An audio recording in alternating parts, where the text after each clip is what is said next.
资本市场这么多年，我就很相信交易的价格它是不撒谎的，真金白银去买卖，这个中间的信息含量是巨大的。这就是为什么金融重要，它不仅是一个资源配置，它还是个信息传递。这种国际货币体系保持一个相对平稳的根体对所有的参与者都是有利的。而对于中国来说，一个渐进式的去替代美元，而不是这么崩塌式的去改变，从历史经验看，对中国也更有利。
所以我们的中资企业如果要去看的时候，其实不是看一个国家，可以看整片区域。这样的话，这个体量就非常非常可观了，可覆盖的、可触达的，其实是远远超出几千万人口的。万事都有一个起点呢，所以要看你是企业怎么去发展。阿联酋呢，它更市场化一点点，所以我们大部分的时候会建议大部分的企业，如果你是一个科创或者早一点的企业，其实你们是可以先去阿联酋的，因为如果从 VCP 的投资来说的话，那个也是最活跃的。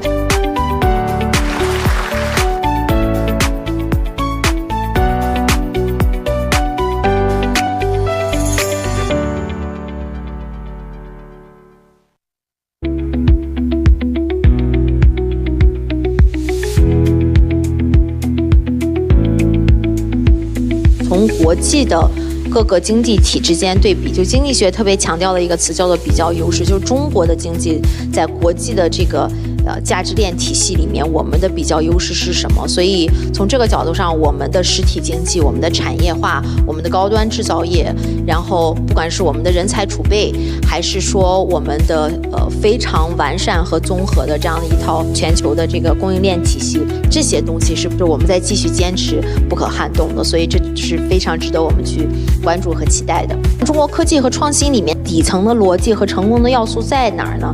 很重要的其实就是这些年在科研方面的这个迅速的进步。在我看来，中国就像一个巨大的硅谷的 VC， 一个巨大的风险投资这么一个市场。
已經識建設前程，用智慧擁抱自由和責任。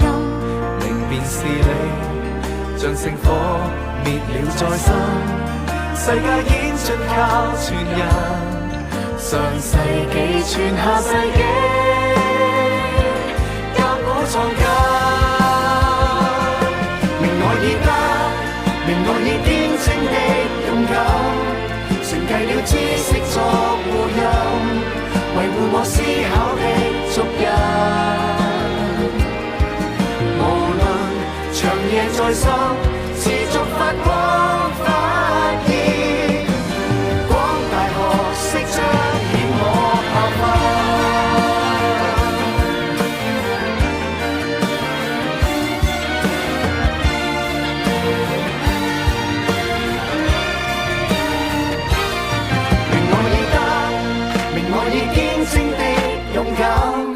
承繼了知識作護蔭，維護我思考的足印。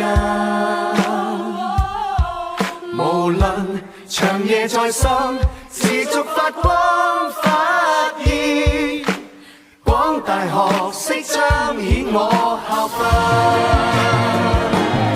明我已得，明我已見證的勇敢，承繼了知識作護蔭，維護我思考的足印。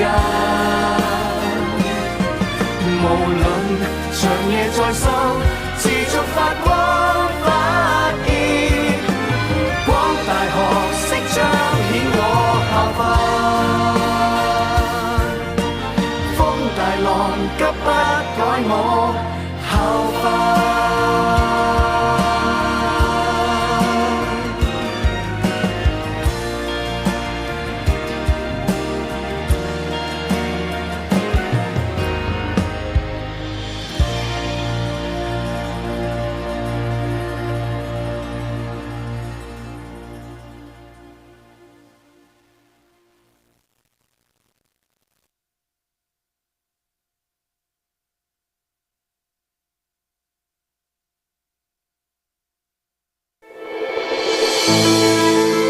Throughout time, inspiration has been our beacon at Hong Kong New Business School. Here, we strive to inspire students with new knowledge and perspectives to empower them to become visionary market leaders in the world of tomorrow. Leveraging Hong Kong U's heritage, we have established a robust range of both academic and corporate partnerships in mainland China and around the globe. We take pride in being the youngest and most dynamic faculty, and our well-founded tradition in education has prepared students to navigate the ever-evolving challenges in the business world and contribute to their corresponding fields and industries. Our full spectrum of business education is fully accredited, with a range of highly regarded programs that sit among the top of international rankings.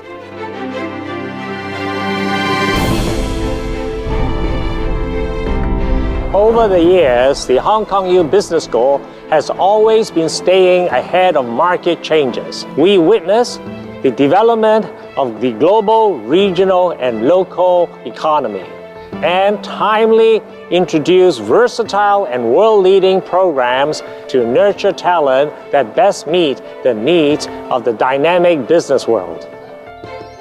Studying here in the HKU Business School has definitely granted me an edge over others. I have been provided with the much-needed global exposure that incorporates a unique Asian perspective. I'm therefore much more prepared to engage with the rapidly changing markets of today, especially on the rich soil of mainland China. At Hong Kong U Business School, our outstanding research efforts demonstrate our perseverance and our commitment to empowering our students. With our aim and dedication to becoming a global powerhouse for research and a hub for world-leading expertise, we provide an ideal platform of lifelong learning for our students. We lead at the frontier in the emergent fields of data analytics, machine learning, digital transformation, and new business trends. HKU Business School emphasizes human capital development. Over 40 new scholars have joined the school in the past few years to carry forward our research and teaching performance. HKU Business School will continue to proactively recruit scholars, excelling in different academic fields. Hong Kong U Business School is a value partner, not just for HSBC, but for the whole of Hong Kong business community. It is the incubator for the next generation of corporate entrepreneurs and leaders, a vital source of research and expertise, producing new markets and industries. We are proud to be part of a wide range of activities that bring together scholars, industry leaders, and the public to pave the way for Hong Kong's future success. Graduates and alumni from Hong Kong U Business School possess a proven distinction that stands out beyond fields and translates beyond markets and location. Hong Kong U Business School's unique edges enable us to be always ahead of market trends, addressing the changing needs of employers and institutions, as well as equipping us with a global vision that is highly adaptable to the current dynamic environment. Our international DNA, coupled with our world-leading academic and research capabilities, have fostered continuous collaboration with renowned academic partners on a global level. Our mission is to not only bring Hong Kong's business talent to the world, but also to build a tight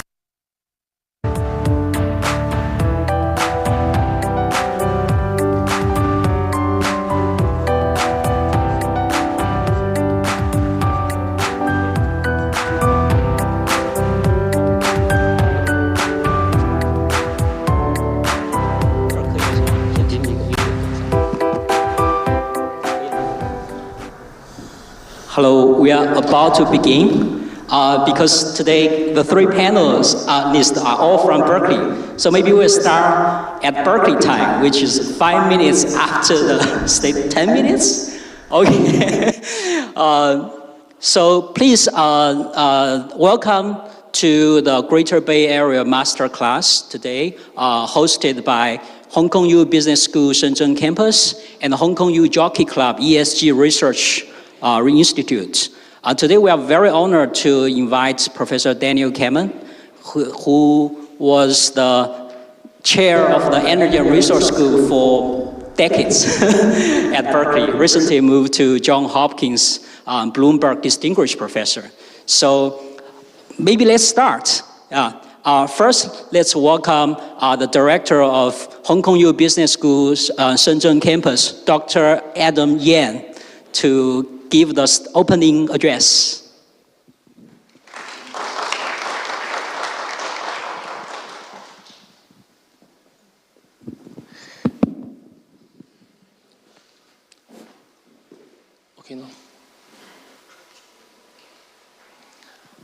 Professor Daniel Kammen, Professor He Guojun, Mr. Jia Xingdong, Director of Economic Committee of Shenzhen CPPCC, and the former Director General of Industry and Information Technology Bureau of Shenzhen Municipality.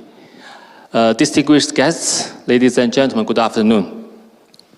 On behalf of the Hong Kong U Business School Shenzhen campus, I'm honored to welcome you all to our Greater Bay Area Masterclasses series.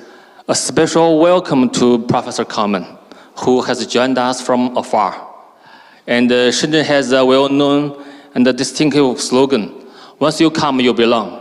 来了你就是深圳人。Yes. The GB Masterclass is dedicated to bringing together top global thinkers, experts, and industry leaders to share insights and discuss significant issues in politics, economy, tech, and culture, always with a global mindset and focused on how this region can grow and thrive. And in previous sessions, we were honored to host Madam Carrie Lam, former Chief Executive of the Hong Kong Special Administrative Region, who spoke on One Country, Two Systems, and Professor Li Cheng, the first Chinese-American director of the China Center at the Brookings Institution, who shared his views on the U.S. presidential election and the Sino-U.S. relations.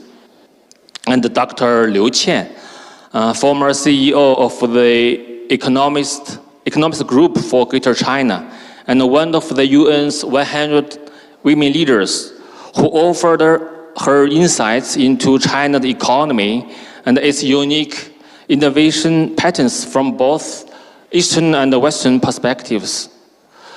Today, we turn to another critical topic, energy. In this AI era, massive and reliable power, especially green power, is fundamental infrastructure. As AI drives energy demand to new heights, today's discussion is both timely and essential. And it's also perfectly aligned with Shenzhen's upcoming role as host of APEC 2026, where the APEC Energy Ministerial meeting will focus on green transformation and energy innovation.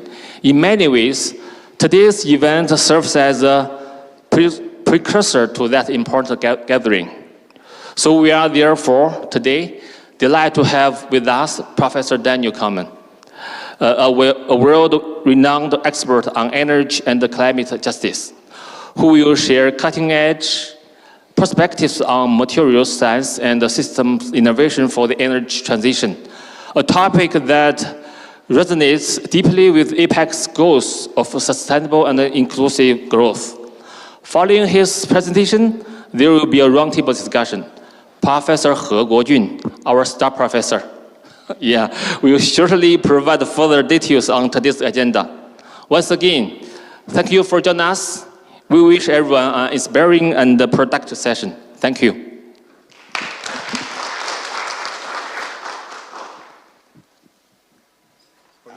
That's my turn.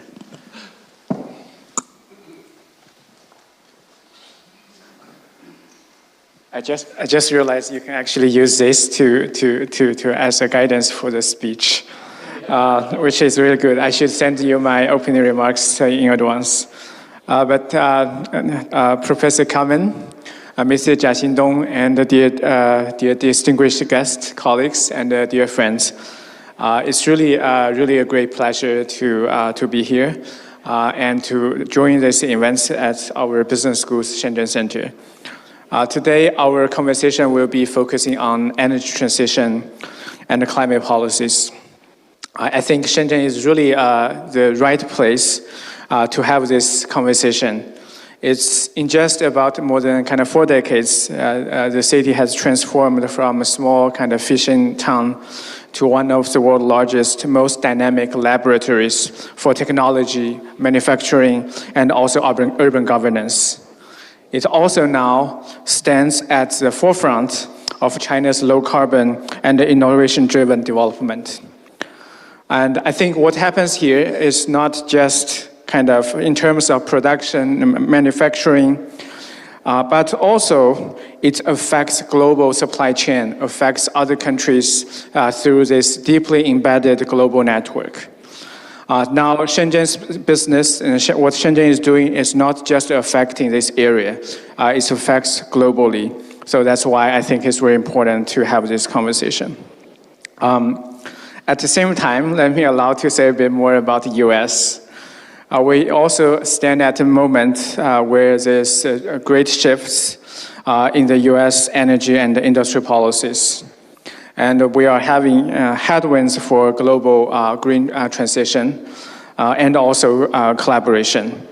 Well, the concerns on national security, the concerns on those critical industries are creating fragmented markets and forcing a lot of firms, including firms in this area, to re-engineer their production around those political boundaries, rather than focusing on efficiency and climate needs, which as economists, we think that is most important.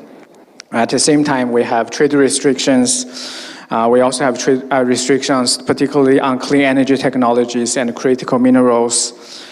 This actually slows down the global transition to a greener world. More recently, I would also want to emphasize that Washington has re-emphasized the importance of fossil fuel production and withdrawal from multiple international organizations, particularly from climate-related organizations, which not only weakened our trust and predictability in climate actions, but also creates a lot of uncertainties for investors and the cities like Shenzhen, I think, who must plan for long-term developments. Against this backdrop, I think it's a great fortune to have Professor Daniel Kammen to Shenzhen and to our campus. Today I see that a lot of our guests are actually entrepreneurs, business people, and also policymakers, rather than undergraduates and graduate students that we often see in our events. This is really nice. Let me just elaborate a little bit more about Professor Kammen. Professor Kammen has been really a leading expert in energy service, energy science, energy policy, energy systems. And he has advised governments, not just in the US, but across the globe, many countries. His works bridges kind of from the material science, which is one, I think, maybe half of the talk about, to the systems, really from laboratories to parliaments. And importantly, he has engaged deeply, I think, in both US and the Chinese contexts. My understanding is that Professor Kammen also come to China quite often, so he's able to have the opportunity to see what is happening here, and he would be able to really bring us insights about what is going to happen in the future and how, in particular, China and the US are going to work together or going against this direction. On behalf of the organizers and also scholars, students, practitioners, and also policymakers in this room, let me again extend a very warm welcome to Professor Daniel Kammen. We very much look forward to your conversation, and I personally also very much look forward to the panel discussion with you. And thank you very much for joining us today.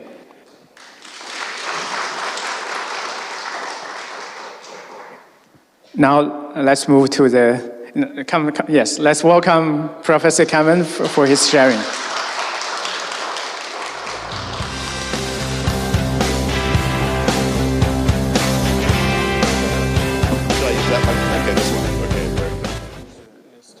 Perfect. Well, thank you so much for the warm welcome. Thank you for highlighting the material science, and I was going to focus my comments almost entirely on the science and policy of the transition, but after that introduction that highlighted the current US position, I can't resist saying just a few words to emphasize what you said, and that is, as you'll see in my comments, not only is this talk, I hope, an introduction for opportunities to collaborate on a technical basis, but also on some very clear business opportunities that I will talk about in some detail. But I agree with you, unfortunately, the US has taken a current vacation from sanity. And while it's not embarrassing to be a US citizen, it's embarrassing to be part of a democracy that has made such a stupid choice. And there's no other way to say it. The US is living a mistake right now, and hopefully the sorts of collaborations that can come from this will be a way to get the US back where it should be. And as you'll see, there's wonderful potential, wonderful opportunity, but this current break from reality doesn't just have short-term damages. It damages reputation, it damages long-term partnerships. I believe we have a tremendous basis to get things done. I will highlight that in detail in the talk, but I think one can't hide from the fact that for whatever reason, the US has made a very poor, not only political choice, but a poor technical choice. And so I will try to illustrate that by starting with some of the technical points that you highlighted. Talk a little bit about how quickly clean energy is overtaking dirty energy, what Shenzhen has done in terms of the taxi fleets, in terms of the bus fleets, are prime examples and our global leadership positions in this. California, too, where I have been a professor for the last quarter century, has also made huge steps forward. What we have to determine is how can we leverage the good and leave behind the bad. So I will highlight that with a quick examples from California. Quick examples, although you know more than I about many of the opportunities in China, and I'll highlight some opportunities where brave business, brave political leaders have an opportunity to, I think, do some tremendously important things together with what we are doing in Africa. And I'll highlight that with a focus on Kenya. So some really exciting opportunities. As I said, I've just moved from Berkeley after 25 wonderful years to Johns Hopkins University. And the reasons for that will become obvious as I conclude the talk. But they really open some unique opportunities that no university has ever had what Johns Hopkins could potentially do right now with partners.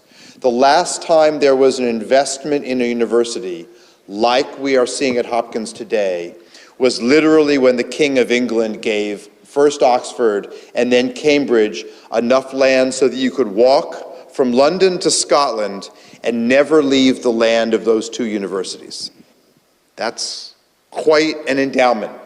And the endowment that Johns Hopkins is receiving is on that scale. So I'll come back to that in the end. It opens a door to the level of money that no university in the US has ever seen. Not Texas, not Harvard, no one else. So it's quite unique, and if we don't take advantage and build partnerships, we will be underspending on a remarkable opportunity. If you want to hear more than I'll do in this talk about some of these opportunities, we have a podcast. It's called Energy Matters with Claire and Dan. Claire was my first student at Harvard. She is now a major energy entrepreneur based in Baltimore. We're in our second season of this podcast. If you're interested, please take a look. She co-founded the company Sun Edison along with Jigar Shah, who some of you may know. Jigar Shah ran the loan guarantee program under President Obama, which meant he had, under President Biden, which meant he had about $44 billion to spend on clean tech. And that money was spent very wisely. So Claire is part of that effort in that world. In my own case, and in my own path, there's been some really beneficial opportunities. I moved from Princeton University to University of California, Berkeley, largely because of the social opportunities, the areas to engage with civil society. And I appreciate, take any pictures you want, but you have my slides, and I'd be more than happy if you make them available on a website or distribute as a PDF, whatever is useful.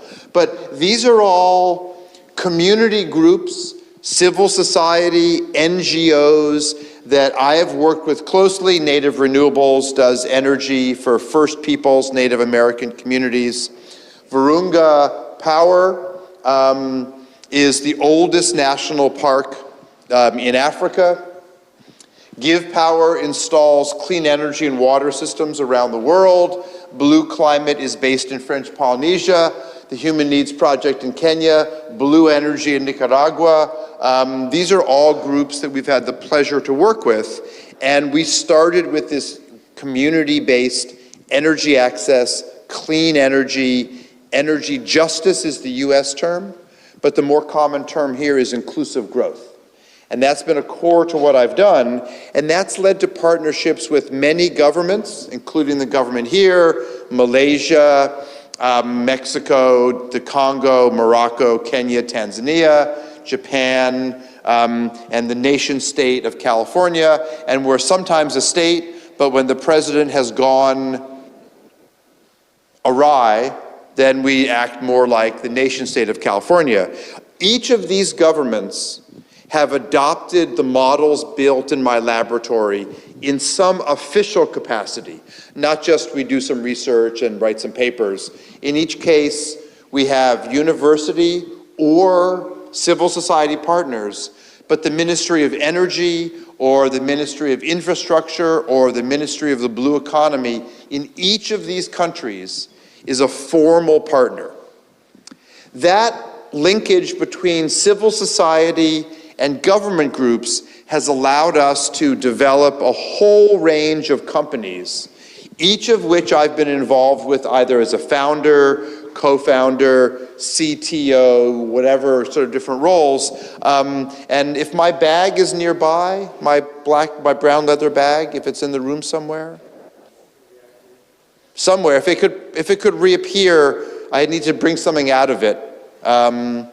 If it's anywhere nearby, that would be great. But I'll come back at the end to talking about Andy's company, Pear City.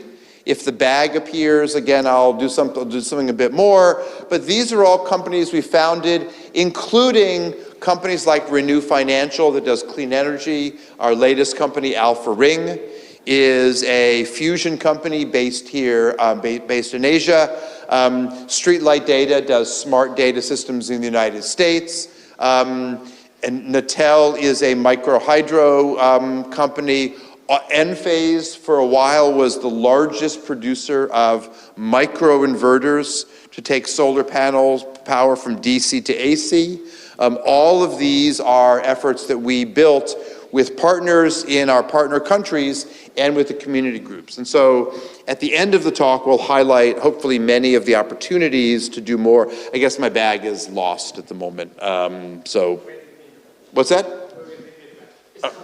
Okay. And we also work with some major institutions, academies of science, clean energy development groups, all of which have been able to partner because the challenge that we all face, more important than what are next quarter's returns for a given company or a given bank, more important than some of the critical issues like the COVID crisis and other crises, more important than some of the supply chain issues is the fact that none of these things will matter if we don't find a person and a business-friendly way to solve the climate issues.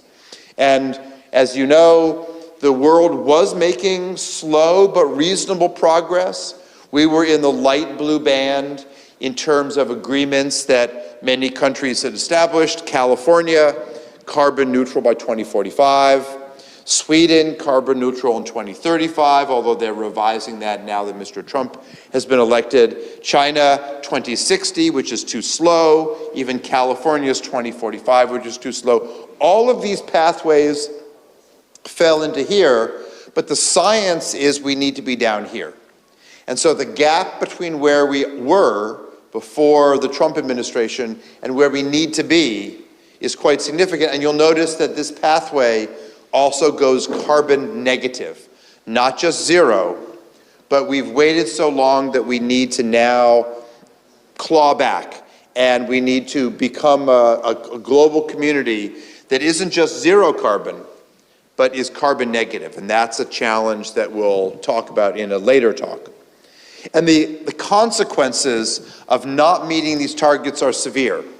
The target passed for the Paris Climate Accords initially was to limit warming to 2 degrees Celsius. Virtually no scientist thinks it's now possible to limit warming to 2 degrees. As you saw on the previous slide, the pathways we were on were 2.5 to 3. These are very damaging. Each 1/10 of a degree makes a huge difference. You can find a few people that think 2 degrees is possible, very few. We actually then adjusted it to say we really should be on the 1.5 degree pathway. No one thinks that's possible. Already we are over that. And what you see roughly in the difference is that many of these bad indicators roughly get twice as bad from 1.5 to 2 degrees. So every bit matters greatly, and we are certainly here or worse.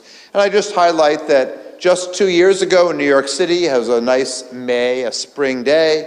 There you see a typical view of New York. 2 days later, due to fires in Canada, it looked like this. And Hollywood, in the movie Blade Runner 2049, thought maybe it looks like this. So reality in 2023 is worse than science fiction for 2049. Meaning we are changing the planet in dramatically quick ways, exactly in ways that we said in the IPCC, the Intergovernmental Panel on Climate Change, that we needed to not do. So we are making our environment, our home, as dirty as possible, despite everything I'll talk about in the rest of the comments. That we have the technical base, we have the business leadership. In some places we have the compassion, not right now in Washington, D.C., but elsewhere we have these opportunities. And one of the ways to think about this mixture of climate problems we are facing, truly a climate emergency, not in 10 years, but now, is that it's not just about a warmed planet, it's about the fact that the United Nations adopted some years ago 17 different metrics. They're called the Sustainable Development Goals, so that everyone will have access to electricity, and everyone will have access to sufficient food and water, and that boys and girls will have equal access to education. These are not controversial goals. Of these 17 goals, they're all goals for different levels of progress by 2030, and the latest UN assessment is that any of these goals with a red bar, we are losing ground, not just making slow progress, but we are losing ground on those 2030 goals. This is a disaster. All of you, whether you think you believe fully in the science of climate change or not, every one of you who has or knows children are condemning them to live in this world. Wherever you grew up, this is what our children will face. If we don't decide this is the most serious problem we face, and we blank, blank, expletive deleted, get on with the job of investing in clean tech. Unfortunately, that is not the perspective of the US administration right now, to their own ruin, I believe. Those who get on with the job, like is happening in Shenzhen, are where we need to lean in the future. And I want to highlight briefly, but I'll use up too much time if I tell the story in detail, but what California has done sets a model for not only setting goals, but setting goals that we do not know how to achieve in the beginning, and then finding ways to achieve them. And this is really important part of moving ahead. And it's one of the areas where the lack of cooperation today between China and the US is the most damaging to everyone on the planet. Because in very high level, broadly, Chinese energy and climate policy is based around analysis of things that you can get done. That's wonderful. In California, we often do analysis and then set goals that we don't think we can get done. Both of those are interesting, and both of those have benefits and they have flaws. Thanks. I need one thing out of the bag. No, just leave it there, please. I just need one thing from here. No, just like this. There we go. And so only the California approach of setting too aggressive goals and then falling short, that's not good enough by itself.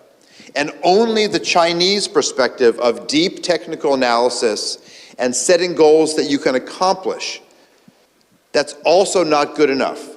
Either one is strong by themselves, but given the gap between where we're going and where we need to go, we need a combination of those two perspectives. And it's why I'm so pleased that Andy, who came to Berkeley for his PhD and is now back in China and hopefully will wear the Berkeley hat, in bridging the gap between these two perspectives. And it's not a small difference. As you all know, the leadership in many ministries in China is very technically expert. They do deep and important analysis, and the goals come from that. We have also experts in California, but we often say, this is where the models are going. Let's set a goal that's twice that does something new. And let me just highlight that briefly. California set the world's first significant climate target. There were a couple in Scandinavia that were interesting, but California said in 2010, we should be 20% powered by renewable energy. And I'll define renewable energy in a bit. California missed that goal. Our 20% goal for 2020 is one that we did not achieve until 2013. Our next goal for 2020 was to be 1/3 powered by renewable energy. Oh, it's not advancing. Okay, California's goal was 20% here. We missed it. We made it 3 years late. We did not cry. We then said, well, we'll make up time in our goal for 2020 that was 33% clean energy. We made this goal in 2017. So in 3.5 years, we went from missing a goal to overachieving for 2020. And when you do that, then you set a more aggressive goal. California's goal had been 50% in 2030. It's now 60%, and California today is at 69% clean energy. California no longer burns any coal in state, and it no longer allows any utility to import coal-fired power into the state. There remains some natural gas, but it is leaving the system fairly quickly. And California has done a few other things. The first mandate to outlaw the sale of gas-powered vehicles. California set a goal for 2035, and then the Netherlands and England and then the state of Massachusetts said 2030. California is reevaluating that. California set the first mandate to invest money from its cap and trade program into justice, so that now 35% or more of all revenues from our carbon cap and trade market must go to serve the poor, fence-line communities and others. California is working today on something very controversial. And currently the legislator is considering proposals that come from some research institutes and Berkeley and elsewhere, and that is to change the way we price electricity so that it is inversely proportional to income. The richer you are, the more you will pay for electricity. The poorer you are, the less you will pay. And that difference goes back into funding California, which provides roughly 18% of all research and development funds in the United States come from California. That is a goal that no one thinks we'll be able to do quickly. All of the big industries in California oppose this. But I believe within 5 years, this will be the new law, flipping how we price electricity based on your income. Big change. Now, all of these things come together in a variety of ways. California's goal for 2045, 100% clean energy, and we do not count nuclear, and we do not count large hydro as clean energy. Now that varies. New York State, China counts both as clean, hydro and nuclear. Germany counts hydro as clean, but not nuclear. So every place can pick their own mixture, but that's the story. This mix at Berkeley, where I, again, was a professor for 25 years, has led to some remarkable features. Every year, Berkeley and Stanford flip-flop who is the university that produces the most clean energy startups. This last year, it is Berkeley is in the lead. Stanford, Harvard, Pennsylvania, MIT fill out the list of the top entrepreneurial universities in the world. If we get a little bigger list, we don't just do the first few. We get the rest of the list here. The first non-US university on the list is Tel Aviv University. You have a partnership with Tel Aviv. And the first university in Asia is at number 9, and that's Tsinghua. But these are the top universities in terms of spinning out new clean tech companies. And you saw some of the companies that I have been involved with, and that they're part of this mixture. I moved to Johns Hopkins for reasons that will become clear in a bit. Johns Hopkins, very strong in medicine. So we have a long way to go, and you'll hear about some of the opportunities that I think are there. This is an impressive list. This is not the thing I'm most proud of at Berkeley. What I'm most proud of is that now for the 5th straight year, Berkeley is number 1 in female-led companies. And it's a very exciting thing to be a place where diversity in a variety of ways is part of not only our teaching, but also our business spin-out incubator process. It's a key part of the story. So that's an overly long introduction. I've used almost half my time to introduce the situation. Now I'll talk very quickly through everything else. So I mentioned the analysis that we do for a number of countries in terms of their energy mix. The work we do on that is to build an open access set of modeling tools. And open access is very important to us at UC Berkeley. Often the data to analyze electricity prices and electricity flows is very difficult. A number of countries make accessing that data challenging, to put it mildly. But what we do in our laboratory is to build a model that I initially built 12 years ago. It's gone through several versions. Every country I showed the flag for uses this model. I won't go into the details except that it's a very simple formulation. It's simply the net present value of the total capital cost of energy generation equipment, transmission equipment, the cost for energy efficiency programs, and then there's the variable cost, fuel costs, other things. Of course, there's no fuel cost for renewables. There are fuel costs for fossil fuels. The capacity factor means what fraction of the time it's on. Solar is available about half the time because we have this thing called nighttime. Wind is more variable, and I guess wind is zero at the White House. They don't think wind exists. I don't understand. And then what we do is we take this and we just say we have to meet peak demand, plus we must keep an amount in reserve.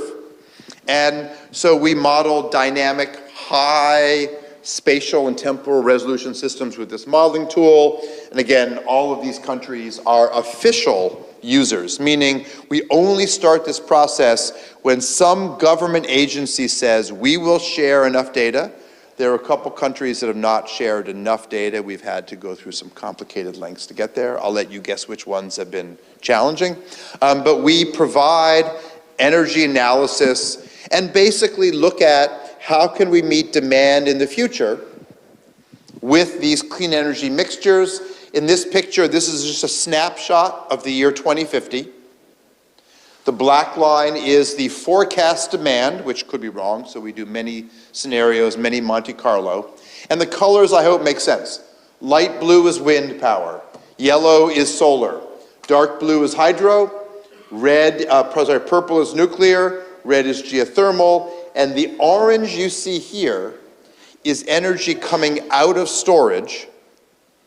And the energy going into storage is here. So the integral of this is equal to the amount here minus the losses in round trip. The losses in round trip for lithium ion in your cell phone are fairly high. The losses if you do pumped hydro are fairly low. We're not going to do more of the details, but we provide this kind of modeling analysis. And we do detailed AI-enabled analysis of demand. We often do things like use remote sensing satellite data to confirm energy use at homes and businesses. We work closely with Google on this. We do data collection. We analyze energy use of homes. We track where solar panels are. We do quite a bit of machine learning. We use, again, various spectral data. We do some computations. We put this all into our models. And all of that goes into forecasting demands. On the other side, we take what many of you, I hope, do in terms of innovation to look at what will be the future price of solar, wind, natural gas, small modular nuclear power, large nuclear power, all these put together, and frequently for technologies that are scalable, meaning they can be mass produced. They follow what is probably the most interesting, the most widely examined area where we at Berkeley and Hopkins teach entire courses around what is variously called Moore's Law, or Swanson's Law, or the learning curve. And you'll notice this famous picture is in log space. This is price and log units here. And over here is not time, but this is total cumulative deployment. Time is just a stamp along this curve. And solar, which started out as the most expensive technology in the 1970s, is now the least expensive. No subsidy issues, no nothing. So it's a remarkable story. This is now going on 6 decades of a steady power law reduction in cost. And people study this for many technologies. We recently published a paper in July in Nature, looking in detail at the cost of nuclear across different countries. This is the cost curve for nuclear in the United States. That's not a good story, with rising costs, whereas for solar it was falling costs. This is the price curve for nuclear in France. The latest nuclear power plant in France, Flamanville, is there. And then green is South Korea and red is China. Very different trajectory. And for any students in the room, although there's not too many here I see, a fascinating question is this dramatic difference between France and the United States versus South Korea and China, is this some fundamental difference, the way nuclear is designed and built and operated in Asia? Or is this a function of the fact that US and France have old and new nuclear plants, mainly old, whereas the nuclear fleets here in Asia are generally newer? We don't know. There are fundamental next questions to look at, but as we look at the story in China, and this is done with Gang He was an undergraduate at Beida. Ming Hao is currently with Gang in Stony Brook in New York. Shangwei Liu is at Harvard. He came from Tsinghua. So one of the features we've been looking at, which is a whole research area in itself, and I won't go into in detail, is as we look at the evolution of nuclear in China, the percentage of the technologies that are indigenously constructed in China has been increasing, and the price has been coming down. So there's lots of interesting work to do. The story and the analysis of nuclear in China and globally is unfinished. And if we jump to what is probably the most interesting technology right now in terms of clean energy, it is storage. Storage is the glue that allows us to think about EVs. It's the glue that allows us to think about clean energy systems. And these are the learning curves for storage technologies that you know well. The triangles are lithium-ion batteries. We have flow batteries, which is a liquid sulfuric acid battery. Now they're installing sand batteries in Scandinavia. Both Switzerland, China, and the United States are installing gravity batteries, just moving blocks up and down. So all of these are technologies, and their slopes are a bit different, but all of them are showing this kind of learning behavior. And if you have careful eyes, you'll notice these two technologies don't show much learning. Pumped hydro, very simple technology, and lead-acid batteries are not showing much learning, and there's a reason for that. Lead-acid batteries are mainly used in internal combustion vehicles. There's not been a lot of improvement, nothing like the improvement we're seeing in this wide range of different chemistries, material science issues. Let's tie these stories together. Innovation and learning, and these models of grid action. California's clean energy target is the one I'll highlight, and if we look at how California has leveraged this change, here is a picture of the energy demand from midnight to midnight in California in 2021. This is the energy mix that supplied it, a little bit of nuclear, some hydro, although not much, wind power, some gas, some imported power, and solar. And of course, the big difference is that the amount of energy storage, the orange I showed you, has dramatically ramped up because California no longer subsidizes solar, but they do subsidize storage to move this energy system to be one where the renewables can provide clean energy 24 hours a day by either using it directly or by putting it into storage. One of the areas where the science community, my world, and the business community are going to have to work more closely together is in a topic I'll discuss in a second, and that is, what do we do as we install more and more clean energy? As well as we're doing, we are not doing anywhere near well enough, and that's the business opportunity I hope some of you will bring up in the conversation and track us down afterwards. So we recently did a very simple paper just looking at, here is the global growth of clean energy with China the clear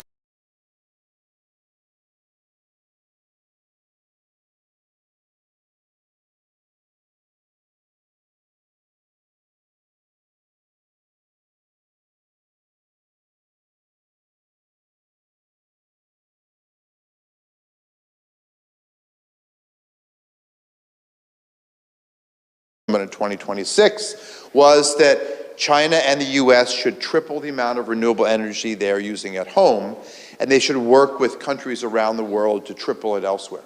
Well, we better get moving because we will miss the tripling target by the size of that green bar. And if you just look at it, you'll notice the size of that green bar is just about equal to total global renewables in 2023.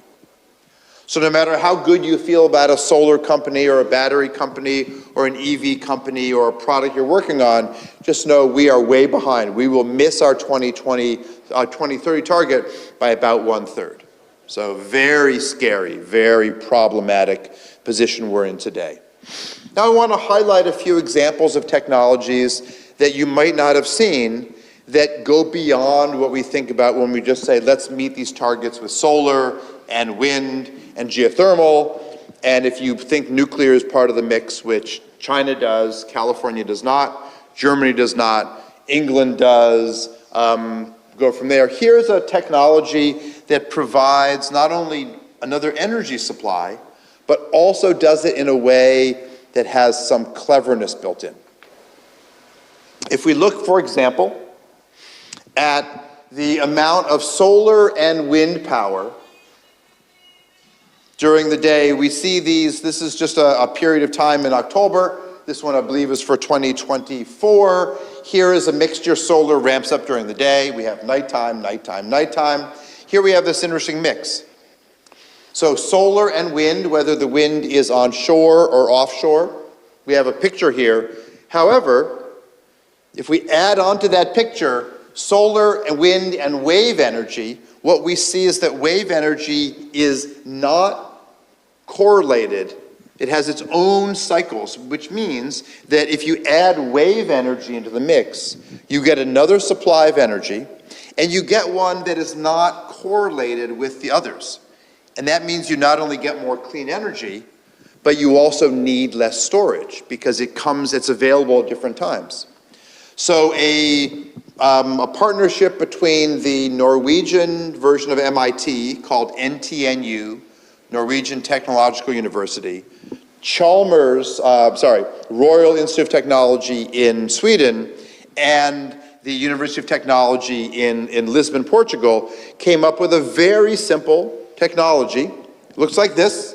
This is simply a buoy, and this is in a storm. So here we have a buoy, but what this buoy is a little bit tricky. Inside it is a piston. Here is a testing facility for that piston with a researcher here, and what this piston does is goes up and down in the current. Here's a version with a cutaway. Inside is a piston. This is a 20-meter teardrop-shaped piston sitting in the water, generates energy, uncorrelated with solar and wind power. So we mix this in, and here is the first deployment taking place off the coast of Portugal. They're utilizing the fact there's already offshore wind, so there's already cables. They don't have to do new cables. And here we have an array of these buoys between wind turbines, and these buoys produce more energy than the windmills you see. And of course, it's not a competition. You can put them both together, as you see here. So here's a string of these 300 kilowatt buoys, easy to manufacture. At the collection hubs, we have wind turbines. So now we're getting wind energy and wave energy utilizing the same network. So here's kind of a schematic. And so these buoys here outproduce the wind turbines, but you can do both. And to me, it's just an example of an emerging technology. The world's first strings of these buoys are being deployed off the coast of Portugal. This is a company called Core Power.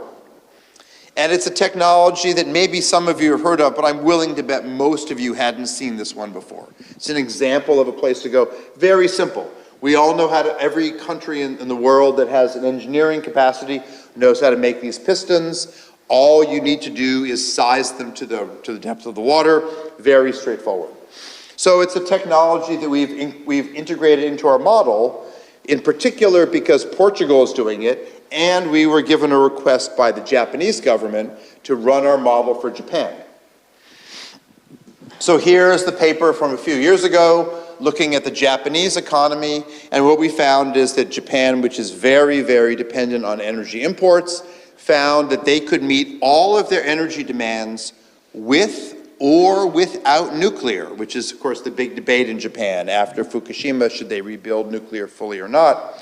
So what we found is that if Japan becomes very, very committed to offshore wind around Hokkaido, which has some of the best offshore wind on the planet, and integrates in traditional offshore wind turbines and these buoys, they could make their energy mix 100% clean energy. They would likely need a mixture of more transmission and green hydrogen to complement the story.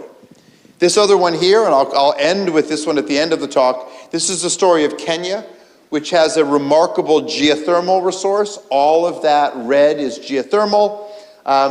And you see wind is blue and there's some solar, but Kenya is one of the fastest growing economies on the planet. In fact, 13 of the 20 fastest growing economies are in Africa. Kenya wants to be a 100% clean energy grid. They're already 94% clean energy, largely because of wind and geothermal. And all of this is exciting analysis, and we have to think about how it goes into action.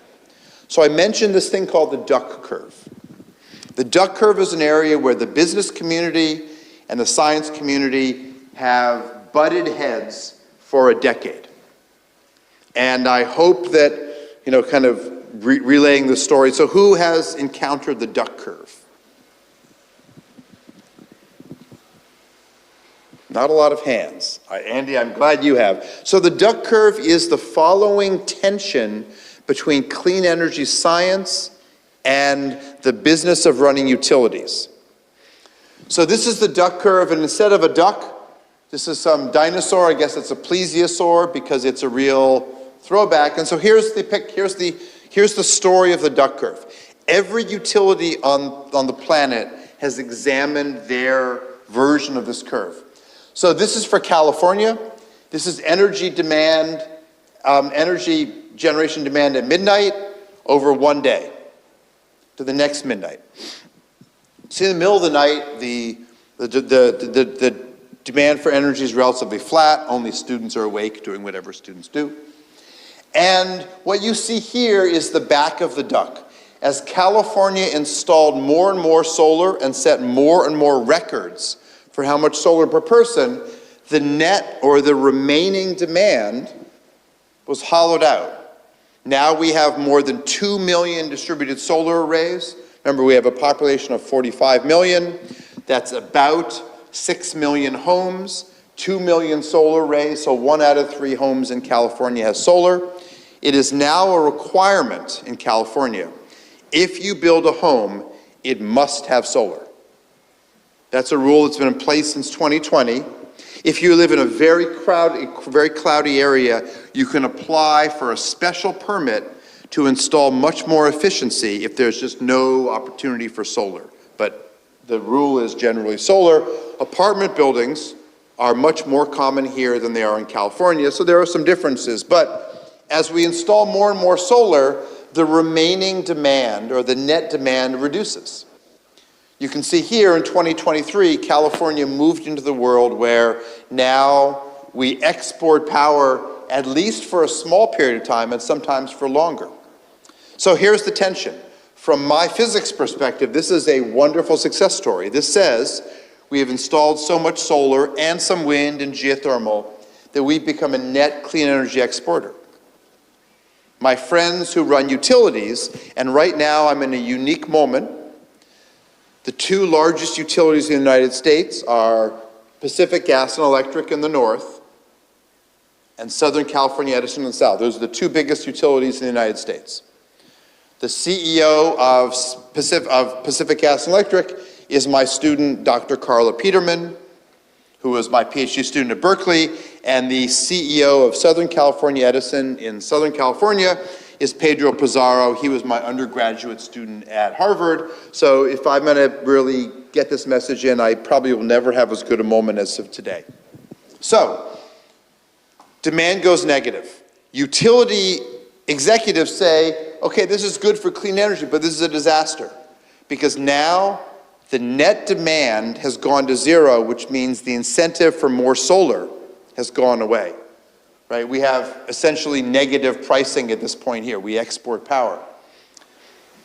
And what hurts me to hear this debate is either how simple my physics community thinks is the story, or how backwards are the utility executives. Because when you have this situation where you're installing more and more solar and the demand goes negative, that's a business opportunity.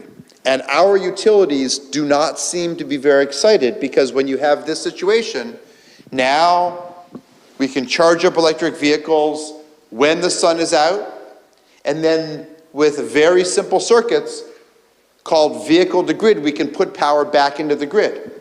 So an electric vehicle that charges up here can sell power back at a high price right here.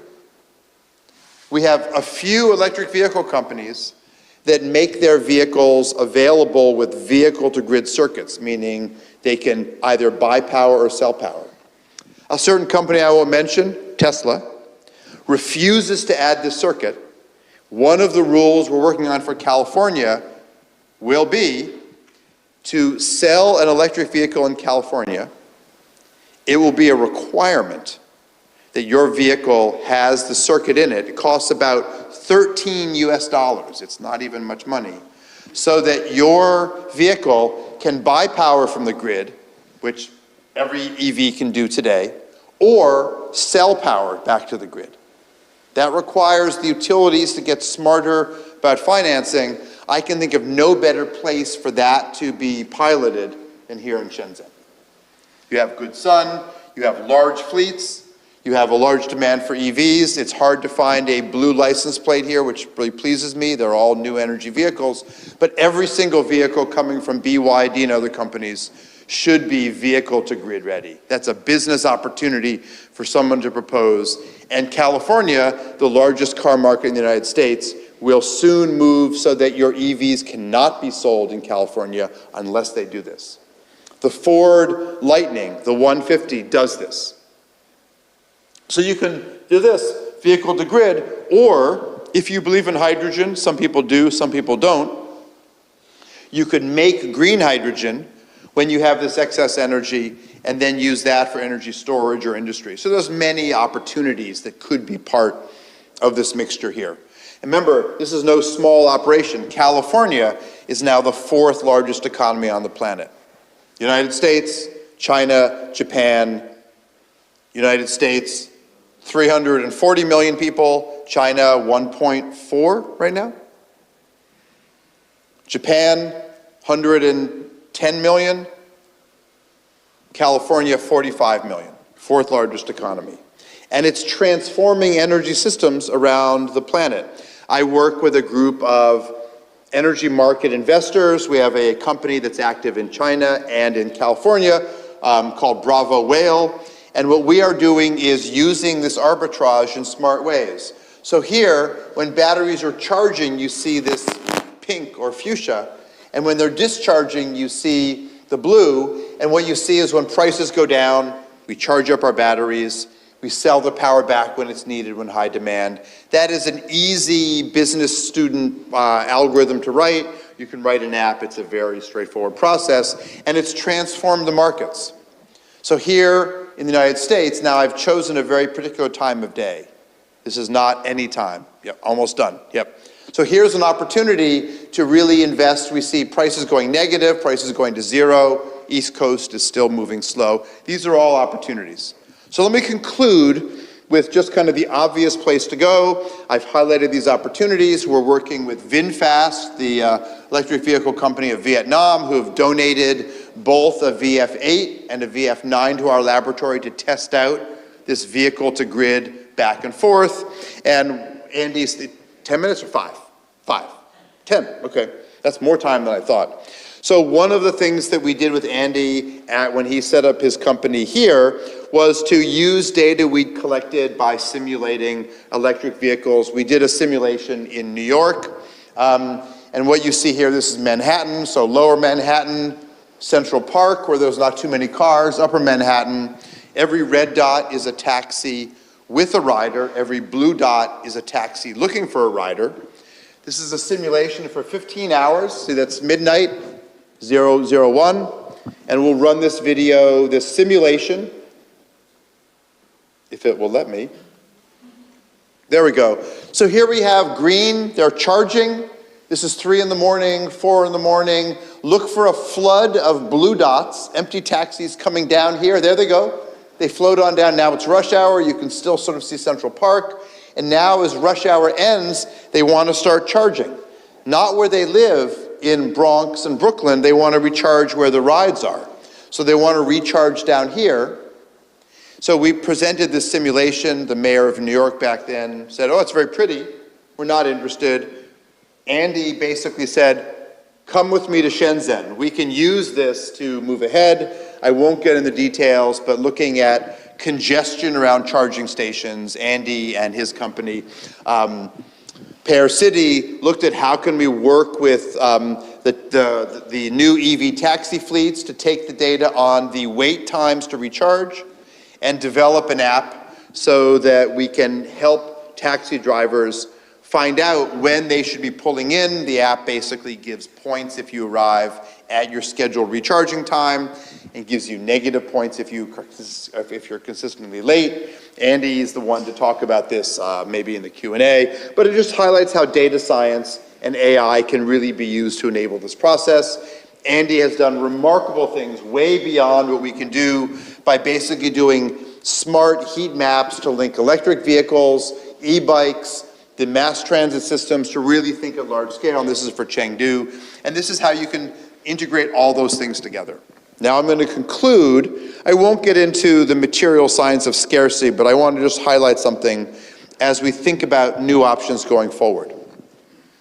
Almost everyone in the room, in your cell phone, has a range of materials, some sustainable, some not. In particular, it's exceedingly likely that all of you have cobalt in your lithium-ion cells in your phone that was mined in the Congo, in a high-conflict region where child labor and other problems are going on, not because of their own issues, largely because of the demand we have from the outside.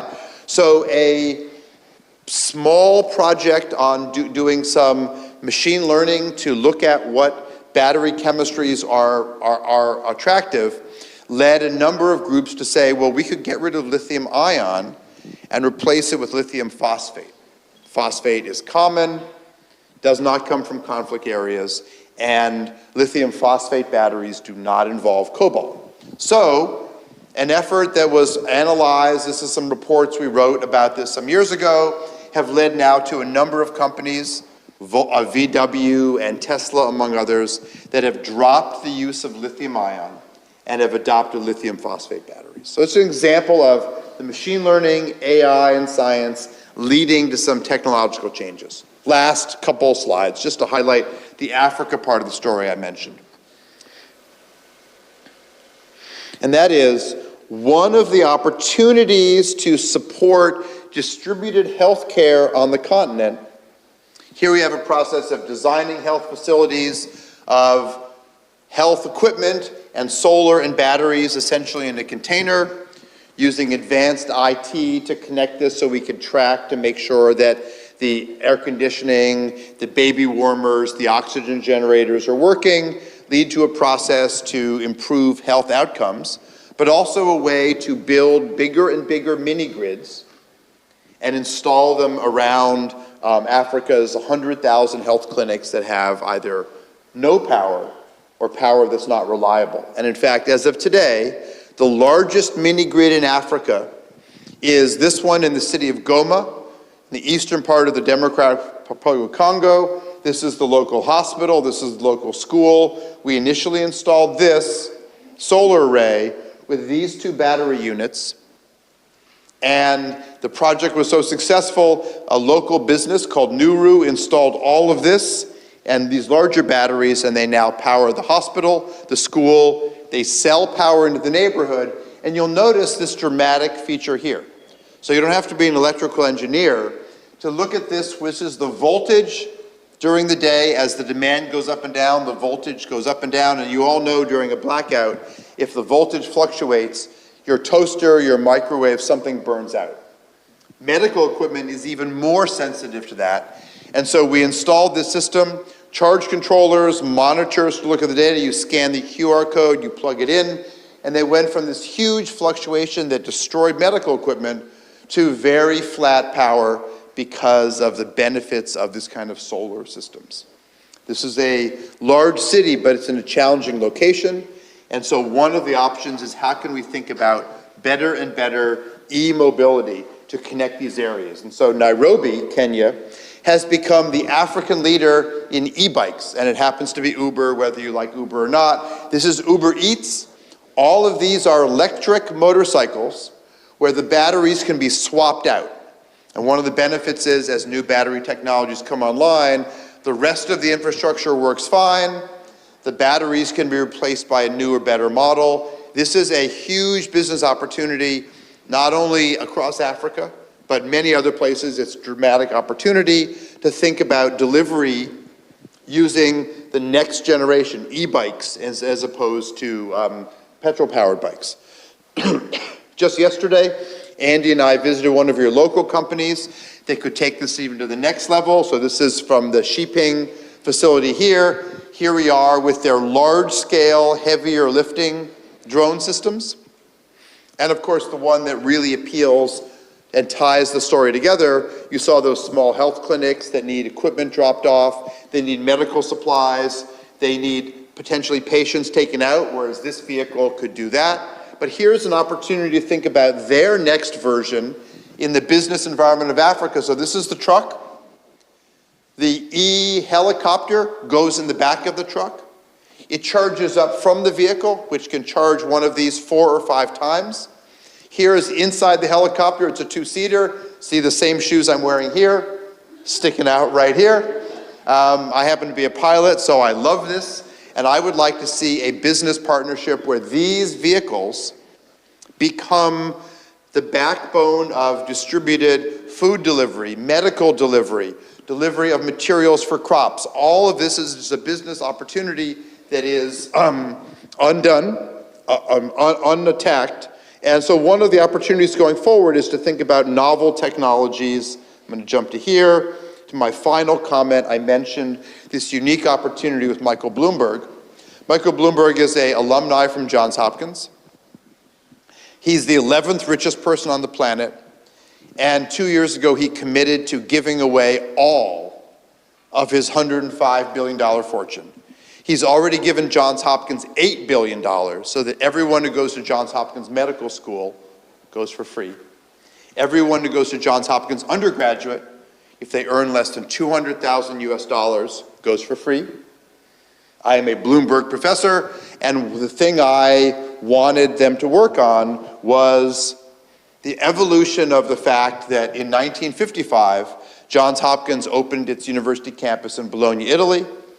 1985, their Nanjing campus, and what I'm working on right now, and I hope some of you, whether it's on the philanthropic side or the business side, will join me in working on this campus in Africa to leverage all the things I've talked about. We will be offering short courses in 2 areas starting this June, and I'll highlight those areas in a second, and we plan to open a physical campus on the Kenyan coast in next year.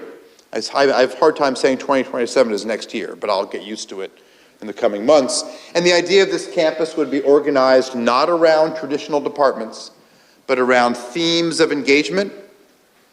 One theme would be energy systems, taking advantage of everything I've highlighted. Second theme would be marine sustainability, the blue economy. Third theme would be on land use, gender, and biodiversity. These are linked topics in Africa. And one of the commitments here is that students from Europe and US would go at whatever the tuition is, but every African student admitted would go for free based on scholarships we're raising from governments around the world, philanthropists, individuals, etc. And it's an opportunity to lean in on all of these technology areas. I hope this is of interest. And one little kind of just final kind of comment is that the Kenyan coast, where we will place the university, is also where Kenya has its spaceport, which ESA, the European Space Agency, uses for launches. And offshore is Vasco da Gama's final boat, the Portuguese global explorer. It's 300 meters offshore, and so at the university, we will take another E-device. These are being created right now from a Shanghai-based company, and these are essentially surface pods that, down to a depth of 12 meters, are submarines. So it is exactly the same kind of e-commerce I've talked about before. I know I've gone a minute over. I wanted to tie the business opportunities, the material science. And again, if you're interested in any of these things, you can find me at the Johns Hopkins Energy Institute. For those of you who use Blue Sky, I know Twitter, X is not so common, so popular here. And again, I mentioned that podcast where you'll find discussions of many of these issues. Again, thank you for letting me go on for a few minutes too long. I appreciate your patience, Jisha. Thank you so much.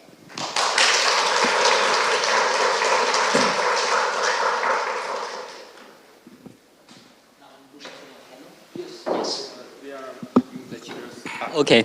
While we are moving the chairs, I will be. My name is Andy. As Dan mentioned about, I was his PhD student a few years ago, back in 2009. So today, Professor Dan Kammen will be joined by Professor Guo Junhe, Director of the Hong Kong U Jockey Club ESG Research Institute. Professor Guo Junhe, please. Let's move on to the stage. And I'll explain a little bit more about our relationship. Dan is my boss. I did my research with him and also taught the energy and the society class for him as a GSI, the TA, for 2 semesters. Basically, just now you dial the clock back like 15 years ago. I helped him do the TA. Yeah. And Guo Jun, we have overlapping back in Berkeley. Back then he was the top among us in terms of research, and now he is one of the top environmental economists in China. So I'm very honored to be able to moderate this panel session. Please take a seat. You go in the middle. Yeah, you please. Oh. Yeah. So also because Dan moved to Johns Hopkins, Guo Jun is professor at Hong Kong U, so maybe I am the one who can wear this hat now as a publicity. Closely related to Berkeley, Cal, the first campus of the University of California system. So today for this discussion, as we are all from Berkeley, so maybe we take a more relaxed role and kind of speak out of our mind in a way. So as just now when I hear your talk, Dan, it's like you're talking about in order for China and the US and the world to meet the 2030 goal, we need to triple our green energy transition, right? So I want to ask 3 related questions from the energy science, from the business side, and also from the education side of how can we do that. Just now you mentioned about duck curve. So even in California and the US, so the renewable electricity already hits almost 100% during the daytime, right? We have problems in the morning, at night, etc. So it seems we already kind of did some work in renewable electricity. So from the material science perspective, in terms of energy generation, energy storage, in the next 10, 20 years, which breakthroughs are you foreseeing are going to be the game changer to help us meet the goal, right? We may miss 2030, but I hope we can do 2050, 2060, meet the goal. What do you see there? And also because now everybody talks about critical minerals, right? So how would those breakthroughs increase the supply for critical minerals or decrease that, right? So Dan, you share first, and then Guo Jun, please. So thanks so much. So first of all, California has already met its 2030 goal. That was 60%. We're already almost 70%. So I think that's not going to be a challenge. I don't know which technologies are going to win. If I did that, as they like to say, I would quit my day job and invest in those companies. But it is clear that we have no shortage of short duration storage. As everyone here knows, after about 2 years, your cell phone battery is no longer what it was when it was new. And it's very frustrating to many of us. So lithium-ion batteries have about a 4-hour useful duty cycle. So short duration storage during one 24-hour period, there's no shortage. Every EV that has a lithium-ion or lithium phosphate has a battery that has kind of a 24-hour working period. 4 hours meaning 4 hours of continuous discharge. And so that's about a 24-hour period. But we also have longer periods where it's stormy. Or the United States is about to have a very serious snowstorm for several days. Kamchatka, Vladivostok just had roughly 3 meters of snow. So very serious conditions. So we're going to need storage which is not 4 hours, but several days, 4 days. So what's called long duration storage, we need. Right now, the only forms of long duration storage are basically pumped hydro or moving blocks uphill. Some people think that hydrogen will play that role. You make green hydrogen, you use it. Many people are skeptical, and that hydrogen has a very low energy storage density. Each molecule can store, but it's not an ideal. But there are people who think it's the next big thing, others, and we don't know. So we need more science, but we also need more people to try the business models. I, for example, was very skeptical 10 years ago when the first battery swapping company came out. It was called Better Place, and it was a US-Israeli collaboration. I was very surprised to see NIO, which here in China is pushing a battery swapping, and I've been in vehicles with batteries, so it's remarkable. 3 minutes, you're in, you're out, seems exciting. It's hard for me to understand how that business model can work unless every battery swapping company would standardize the batteries, and you can go to many different companies. But we'll see. But this is an area where the science opens the door, but business has to take it the next stage. Yeah. So first, thank you very much for the sharings of today's, those contents are very, very intriguing and also very, very insightful. So I will just add on to your discussion on technology. So I think as we can see that among a lot of domains, batteries, storage, including those high voltage transmission lines China has been built in the past 2 decades, those are things that China is leading on, right? While we do not know which particular technology is going to be winning in the future, what we know is that China's capacity of reducing cost at massive scale is going to be the key for the future. I do think that in this region, we have this advantage in which when we have new technology, we really need to bring it up and test it out, and then using this massive production network and the supply chain to bring down the cost. Just now I see the discussions of those things floating and trying to use wave power. I think that's something that Shenzhen and this area could make it maybe at the 10% of the cost, and it's kind of flowing around. That might be a perfect thing to offset or to complement the renewables, the sunlight and the wind in this region. And then we probably, if that path goes out and it actually works, we don't need that many batteries for the system. So I really think the key opportunity really lies in the ability to bring down the cost so that it become competitive on markets and become businessly kind of reasonable.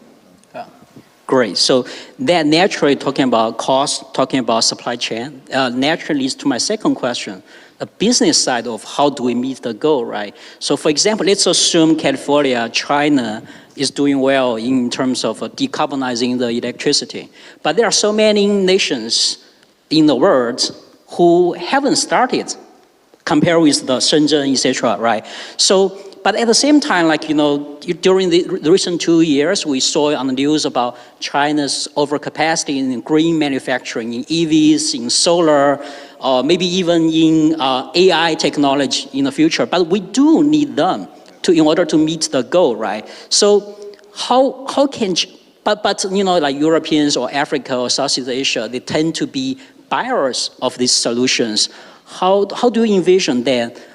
From your vantage point of view, how can China engage in a new framework of global partnership so that the destination market, they also has a meaningful role to play instead of just paying money to China and doing the work? Yeah. So I don't think there's no magic bullet. I don't think there's no simple single answer. But, we are all watching the Chinese economy today.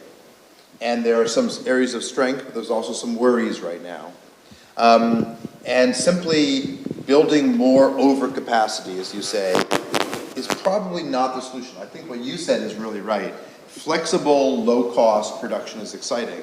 But a huge business opportunity beyond discussing Belt and Road is to partner with countries that want to do this, to do in-country manufacturing. And you can shorten supply chains, you can help countries such as Kenya or Rwanda or Brazil to do cleaner manufacturing and to do it with joint ventures between Chinese companies and local companies. So you create local capacity, you create more goodwill that way. You also build markets for Chinese companies. And as you look at, here's an opportunity to go from a country that has no capacity. Maybe they only assemble solar cells manufactured in China for the first 3 or 4 years. But then they move into manufacturing. And that's a higher and higher value. It's a way to partner with local governments. It's also a way to build larger and larger markets for those Chinese components in those products. So to me, that would be one area of strong emphasis. And it does go beyond some of the ways that Belt and Road, the Green Belt and Road has been done so far. I see. Yeah, so it's a difficult question to answer because on the one hand, they do see that the world is becoming more integrated. Even if we look at those new energy sectors, actually a lot of countries participating in the supply chain. And while China is dominating, there are a lot of kind of other components coming from different countries in that process. While we do recognize China really have these strengths in PV, in batteries, in EVs and all that, and of course they have significantly lowered the cost of production, but it actually indeed triggers debates about overcapacity, triggered about fair competition, triggered about discussions on subsidies, all that, right? So instead of trying to say, no, we're not doing that, and making that to be a kind of political or become international disputes on trade, let's think about how we can export those capacities as what you described. Actually, if you look at the Belt and Road process, previously, I think at the early stage, it's really focused on buying resources. Right? We go out, we take resources, we come back, we do refinery, we do manufacturing, and we export the final products. But I think in the last few years, this model has been shifted quite significantly. On the one hand, it's more of a package of exports. Right, so now we have integrated kind of industry parks. So a lot of African countries, you will see that Chinese firms are building industry parks over there. There's also basic infrastructure and also trying to create more jobs and more opportunities in those countries. I think if I remember correctly, yesterday or this morning I saw news that about the Chinese EV trying to export to Europe. They are saying you have to maintain certain kind of minimum price requirement rather than impose a tax on those exports. And one obvious channel is that we should go out, right? We should work with some countries and we should just try to produce those capacity for them as well. Think about a few decades ago when Chinese companies tried to attract foreign investment to China and trying to get technologies. Now we are leading. I think we also should have this mindset exporting these technologies, in particular to countries that really need this help, like in a lot of cases, which you mentioned, in African countries, that's huge markets.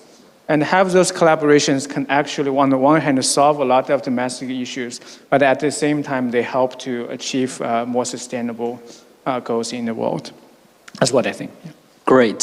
So I think that naturally also leads to exporting the technology, building a local manufacturing capacity there. So they also have a meaningful role for blue workers, and also they may need top world-class professors, scientists, and engineers, right? So then, is that the logic behind? Yeah, can I add one more? Yes. I recently talk with a lot of firms Chinese firms that invest in Indonesia. A lot of very large firms, they go there, they also try to buy mines and trying to all kinds of things. And then they were really perceived as coming just to extract our resources. As a result, a lot of NGOs that protest against those firms. So in the end, many of them, despite investing a lot, despite that they're actually creating jobs for local communities, they have to suspend the production. Right? I think when firms trying to export those technologies, also think, what are the consequences you're bringing to local communities, and how to make this process to be more beneficial or mutually beneficial, and to what extent you can actually address local needs. That would be, I think, the key for those industries to go out and trying to influence other countries. I agree. I think you guys just talk about the solution. So I think maybe Africa also needs the Guojun and Andy of America to be trained, educated, to be able to run those, right? So is that the logic behind your Johns Hopkins University Africa campus? And also, because now our audience from a business school audience, how does the business and the investors have a role? Is there a role for them to also play under your umbrella, and such as maybe donating scholarship, something? I mean, it's much more than an umbrella, right? I mean, this is a real partnership. And, the reason why I moved from Berkeley, which I love, to Hopkins is because of this unique opportunity to spend some of the Bloomberg money, but only if it's leveraged with money from firms, from others to do this. And I think that the opportunities are really large. So 10 years ago, IBM opened its Kenya office. And for 6 years, that was the most productive IBM office in terms of new products and new patents of any IBM office anywhere in the world. And that just shows you how much latent capacity, unutilized talent is there. So one of the things we wanted to do at this university was to partner to build out a clean tech industrial park right next to this campus. And this is going to be on the coast. It's in an underdeveloped area. Tsinghua University has already said they would like to have an office on campus and be a partner in doing so. And Tsinghua is very productive. They're the top Chinese university in terms of new companies. So we're very excited about that. But this is much more of a partnership than some kind of grand vision. I think launching a research one, in the US we call it an R1 university on the Kenyan coast, would open the door to this. I had another friend, actually from Malaysia, said she would like to launch a technical high school, like a Bronx High School of Science or the NUS High School in Singapore, to be right next to this campus as a way to feed students in, but also to gather talent. And so it's this mixture of ideas that I would like to see come up. And I think this will be a nucleation point, but I think it's the different partnerships. Columbia University has already said they're interested in a non-campus site. And so, if we have Columbia, Tsinghua, and Johns Hopkins as 3 starters, I think that's pretty good. We do not have business school yet. Hint, hint. Hint, hint. Yes, hint. So I was about to talk a little bit about the Hong Kong U Business School's global strategies. Right now, in addition, have like this very nice campus in Shenzhen. We have office in Beijing, a center in Beijing, center in Shanghai. We also have center in Ho Chi Minh City. And now we recently just started a new campus in Barcelona in Europe. But we haven't started to consider to have a center in Africa.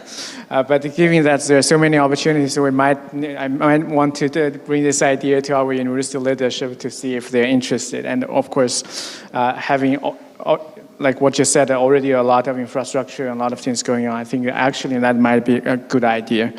I just want to follow on the discussions that we had a minute ago. I just want to really try to understand when you say we try to advocate, we try to get people from different parts to Africa.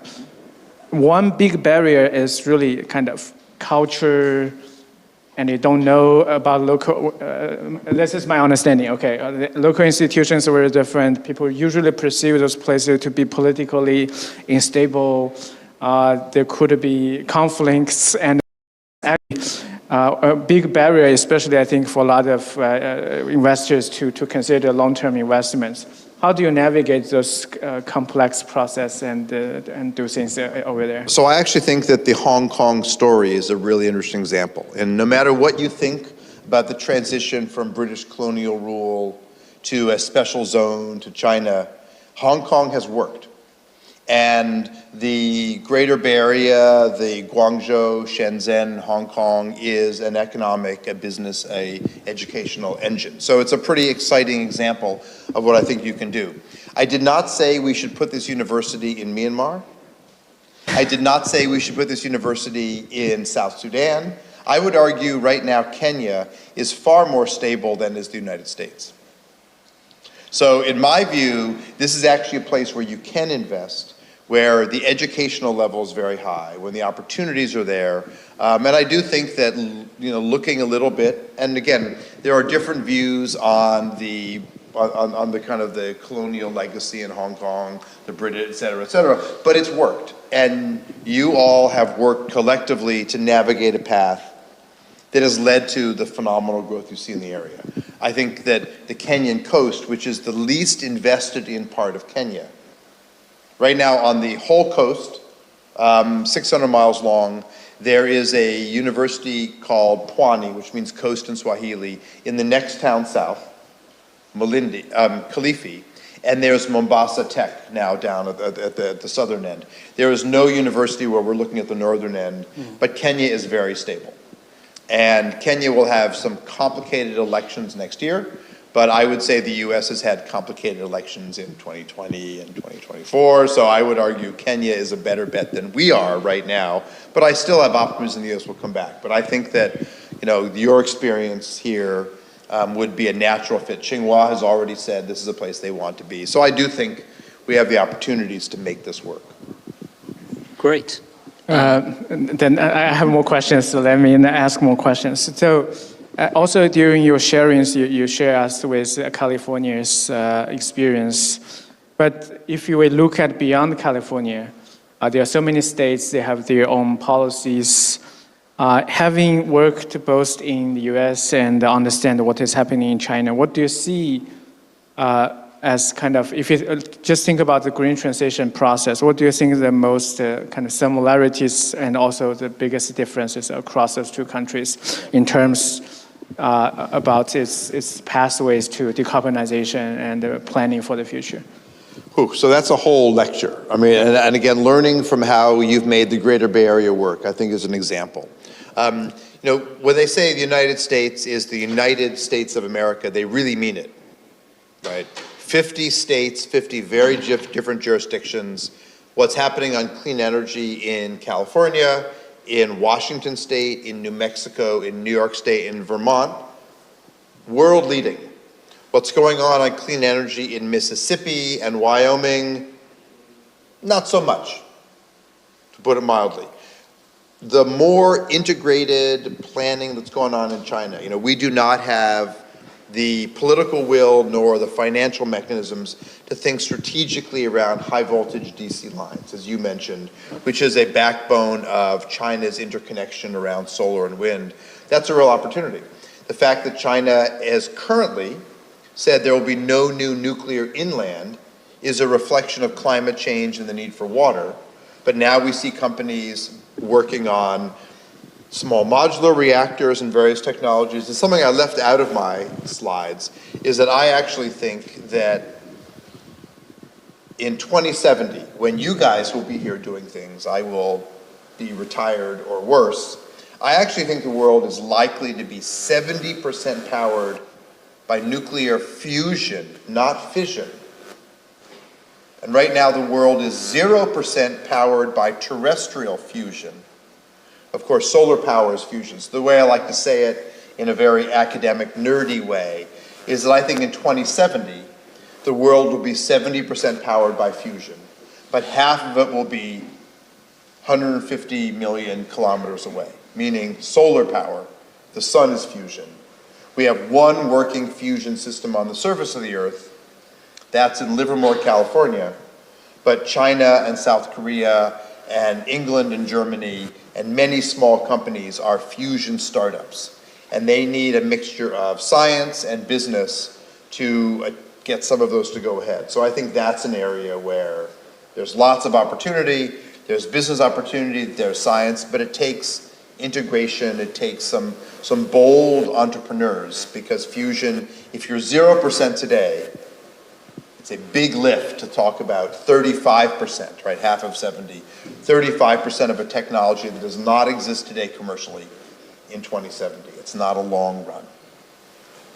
So that might answer the first question. What is, in terms of material science and engineering, what would be the breakthrough? But it's not within the next 20 years, it's within the next 50 years. Well, so I think we will have commercial fusion power plants, pilot plants, on the grid in roughly a decade. The first small plants. Fusion requires an interesting mix of managing neutrons. There's a real physics story about strong materials, but there's also a business story, because around the planet we have more than 60 fusion startups today. My estimate is that 10% of them will make it. And that's a pretty good ratio. In many fields, the value of death means only 1 or 2. But the more business eyes on this technology, the more chance we have of doing fusion at different scales. And I do think that after energy storage, the next big revolution in energy is going to be fusion. But that's one person's opinion. So. Okay, thank you. Maybe let's also see if the audience have questions. So okay. Let me take a few questions. Please raise your hand if you have a question, and you can state your question in either English 或者说中文，我帮你翻译。We can help translate. Okay. Yes. Yeah, please, the second row, blue. Yeah. Or if the microphone is not working, maybe just speak louder. Yeah, and please address, make it brief so it's easier for me to translate.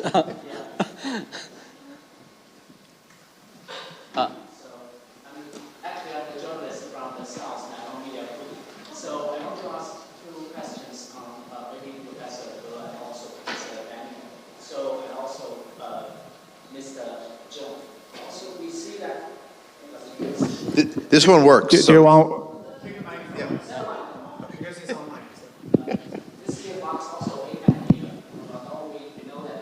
Shenzhen will host the APEC this year. So could you see any kind of the possible domains for collaboration between APEC countries? Because I know that while China and the US, they have kind of energy collaboration domains, maybe possibilities, like what Professor Daniel said in California, and also we are the Greater Bay Area, kind of the similar economy.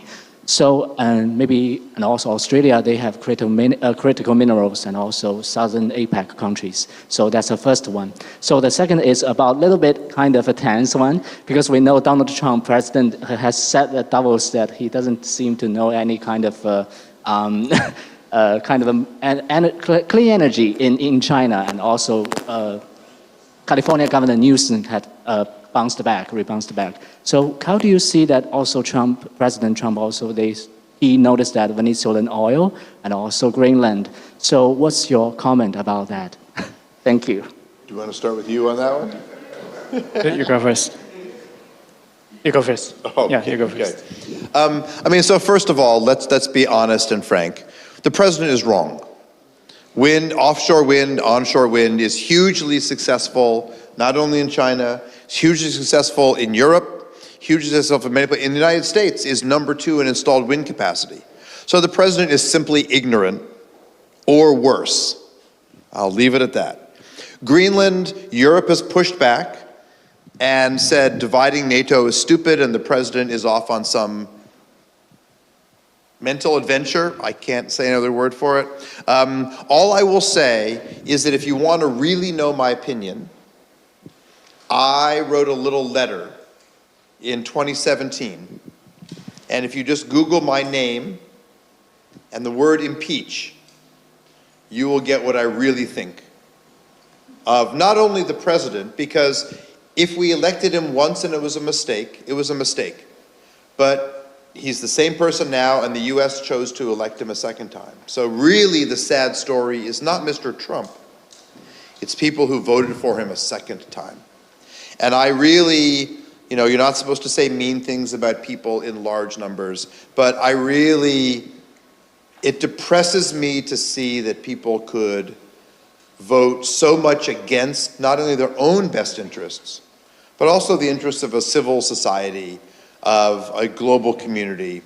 And, you know, I wish I could just not take him seriously, but unfortunately he's in a fairly important chair right now. My hope is he won't be in that chair fairly soon. But I look at what China is doing. I mean, you have the largest, first of all, the largest company in the world is State Grid. And you have the most technically educated ministries of any country on the planet. There are some challenges with that. There's a little bit of a problem of people thinking too much alike. But you have a technical expertise that is the envy of the world in terms of across ministries, whether it's energy, environment, finance, all kinds of things. All of that is an example of what we will need to do on a crowded, hot planet. And so I hope that as much damage as Mr. Trump is doing, that we can collectively, not just in the US, but we collectively respond. And we demonstrate by working together that while the US may have exhibited some temporary insanity, it doesn't last. My worry is that the damage can last. What's happening in Venezuela makes no sense. Bombing Iran made no sense. The discussion of Greenland makes no sense. I'll stop there. Okay. Thank you. Maybe I will take on the first question because I don't know how to comment on the Donald Trump and his policies. But in terms of APEC meeting and its opportunities, I think narrative is very important. We should create this narrative for other countries to understand that this is a perfect time to work with China, to buy things from China, to build your own country. So one thing that I always find missing in the discussion is, right, people talk about that China has so much capacity, competition is so severe, the price is so low, that drives a lot of firms in other countries out of the markets, right? That's all the downside of the discussion, but let's catch the highlights of most of the news articles. But we need to really create a narrative telling those countries, okay, it's exactly the best time to buy those things. It's very cheap. Chinese companies are not making money to produce them, right? Solar panel companies not making money to produce them. The solar panels are so cheap that you should massively purchase them so that you would have more energy independency. You don't have to rely on imports of oil and gas from other countries. So you have cheaper power that would be help your poor families and households. And also that is good for your future, right? So I actually do not really understand why this narrative has been framed in a way that is damaging other country. Right? Instead, we should really emphasize as you're a newspaper reporter, I think this is one of the key tasks for media profession. You really need to highlight what are the good things here.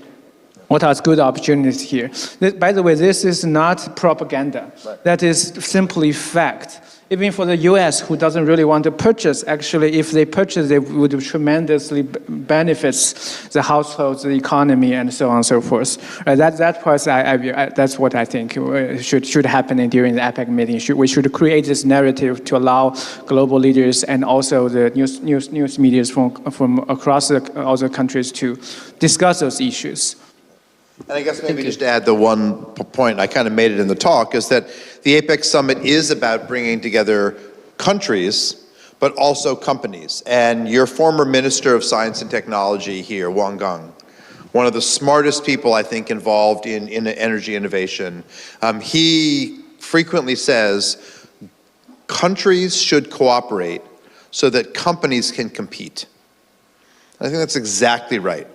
If the US and China, or China and Canada, or whoever were to come to the APEC summit and say, we want to see every EV company making vehicles that are vehicle-to-grid smart, it would happen overnight, because it's a cheap circuit, and if utilities were being forced by their governments to accept that power coming back in, you would create a whole new business. And first-year business students would be organized in teams to work out the business model for utilities around the planet. If we had a competition to say, Kenya, for example, and Australia are two world leaders in outlawing plastic bags. As you fly into Kenya, they say, whether you're on a Kenya Airways flight or Cathay Pacific or you're on China Airlines, they say, if you have a plastic bag in your bag, leave it on the plane. It's not allowed in this country. We know that plastic bags are bad for the planet, they're bad for sea turtles, they're bad for marine life. This is an easy fix. And the fact that essentially 2 or 3 countries have adopted it. We could have business students and engineering students working together on biodegradable materials, on cloth and hemp bags. There's all kinds of things. That's a simple fix. And all of these are opportunities for creative business students to work together to make the case. And so I just think the APEC Summit is a place where a laundry list, a long list of, we want vehicle to grid, we want zero plastic bags, we want all these opportunities. These could all be, part of the opportunity. Thank you, Professor Daniel. Okay, thank you. How much time do we have? Actually, we don't have time, but if you have questions, you can find us after the event. Maybe one more question. One more? So Okay. You raise the hand up behind. Okay. Last question. Last question. All right, I will keep it brief. So thanks, Professor Daniels, Professor He, and Andy for insightful session. My name is Francis. I'm a Hong Kong U Business School alumni. I'm now working in a multi-family office. So my question is actually about the real surge, a huge surge driven by the huge surge in electricity driven by the data center construction.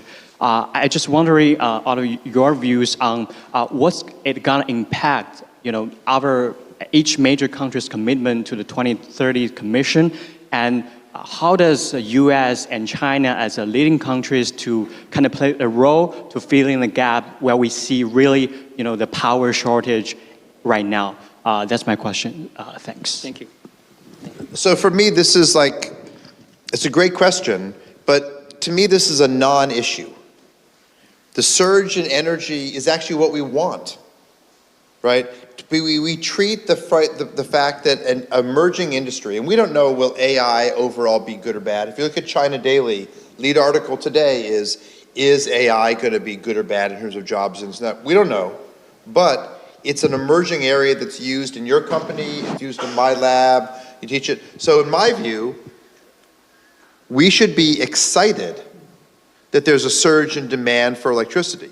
For the reasons that you said, we can now make electricity incredibly cleanly. I want us to use more electricity.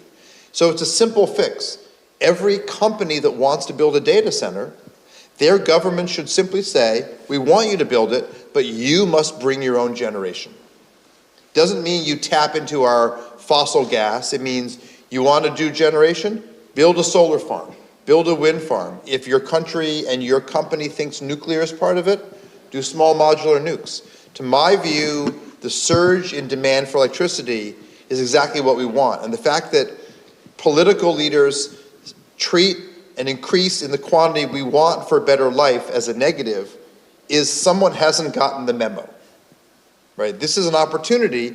We just need to see bring generation, but bring clean generation. And that's not challenging. Data centers are making a lot of money. Asking them to increase the amount of batteries they're purchasing, solar panels, and you highlighted, this is the bargain basement moment. So to me, this is one of the easiest problems to solve, right? Can we solve world peace? Can we get teenagers to be off their device? These are hard problems. But solving data centers, We could do it in 5 minutes if we were really serious. I cannot agree more.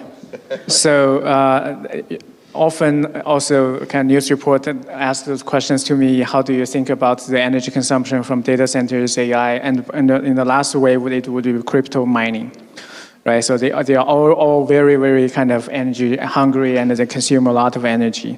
But look at the fact, look at the world.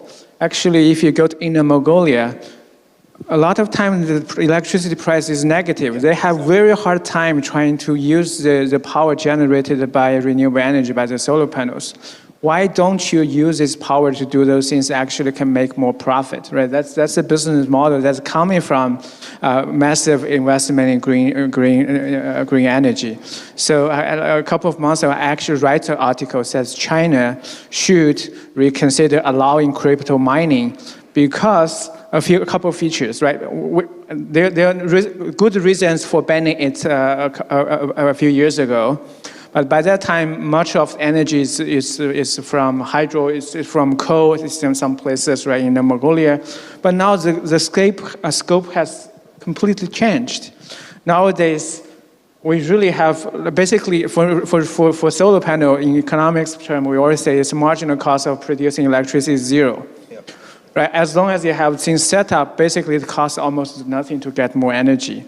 And as long as you know how to combine it with these new demand centers, it actually makes the business model for both sides great. So that's what I think that should happen.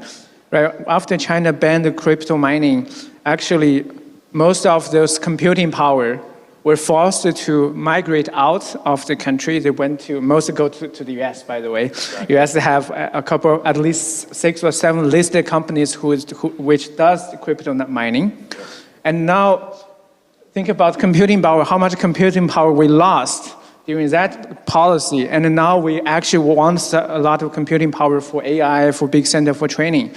But those things are, I think for planning, we also need to really consider what are the big opportunities that could be brought about by this massive investment in green tech. And that's something I think most of our entrepreneurs students should consider.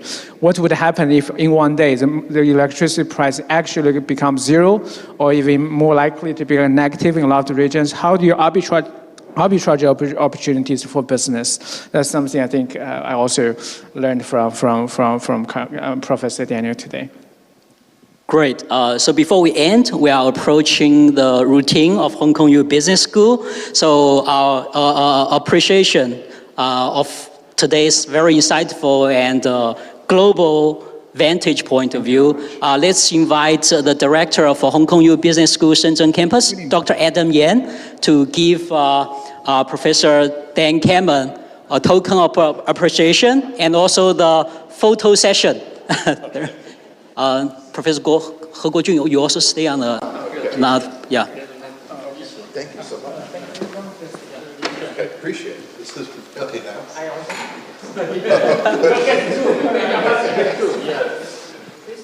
Over here, okay. Thank you so much. Okay. Impressive. Okay.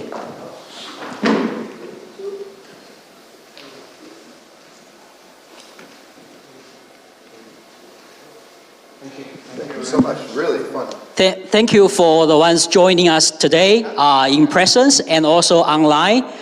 We hope you find today's session useful for you in terms of research, education, or business investment soon in China and outside of China, especially in Africa.